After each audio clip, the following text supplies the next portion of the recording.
great question. And It's kind of a hard one to answer, it is. right? I mean, Instagram, like, I think a lot of people, when they start out, it's new, you don't know what you're doing, it's kind of intimidating. And it also feels, I think, at this point, like it can be a bit saturated.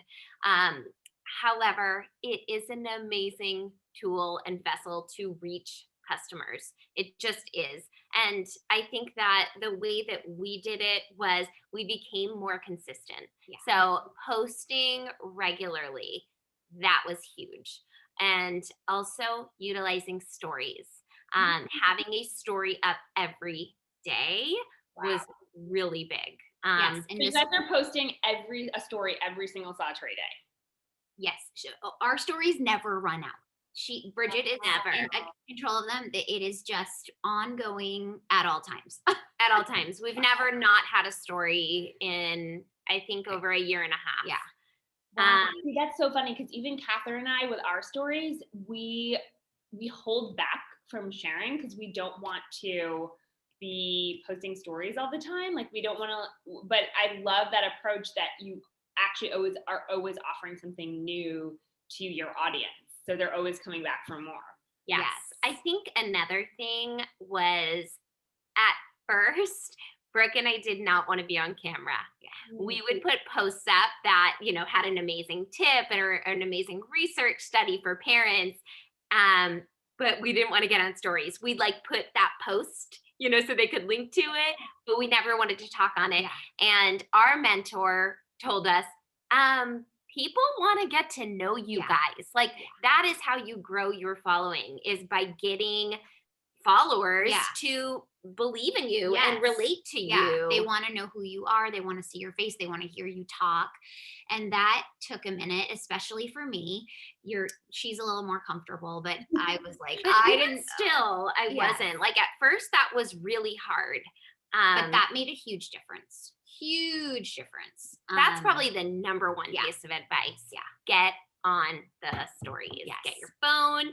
Hey guys, I just wanted to jump on today. Like you have to do that, and you want to be yourself and be animated as though you are talking to your mom, friend. your friend, your sister. Yes. And I think when I speak to the camera, I never think, okay, I am talking to 300,000 people right now. No. If I did that, I think I would put the phone down and run in the opposite direction. I just feel like I'm FaceTiming with my friends. Yes. So that's a really big piece. Yeah. So to dive into it just a little bit more, because obviously growing from 1 to 100,000 is a huge jump organically. Were there certain things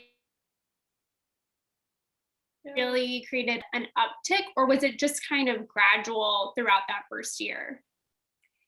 I think it was gradual until It was gradual. you know what? We had some great collaborations. Yes. And I think a lot comes from people sharing your stuff. So once you put yourself out there and allow people to get to know you, allow people to come into your life, relate to you, then people will start sharing your stuff. If your content is good and they like you as a person, they will share you. So I think for like that first year and a half, I think we were at, when we launched our course, I want to say we were at 4,000 followers. Yeah. And then we went to a conference with a few other mompreneurs who definitely were big in the game. And like they started sharing our stuff, and that was awesome. That was huge. It is all about collaboration. It is. And just like Bridget said, getting your name out there, and what better way than to have these other accounts in the same space as you share, and just let people know that you're there. And so that really helped. And then we had an opportunity to go on to Good Morning America. And at the time, I know it was very exciting. It was very fun. And we really, we had already launched our first course. And before we went on Good Morning America, we were trying very hard to get our second course done. And we did. We were able to do that. And that just gave us some momentum, I think, at that point. Yes. To really grow from there. Yes. And I think, I just said in October, I remember going to this conference with these other mompreneurs, and we were at, like I said, 4,000 followers, which was great. And between October and when we were on GMA in January, I know we were at 25,000. Yeah.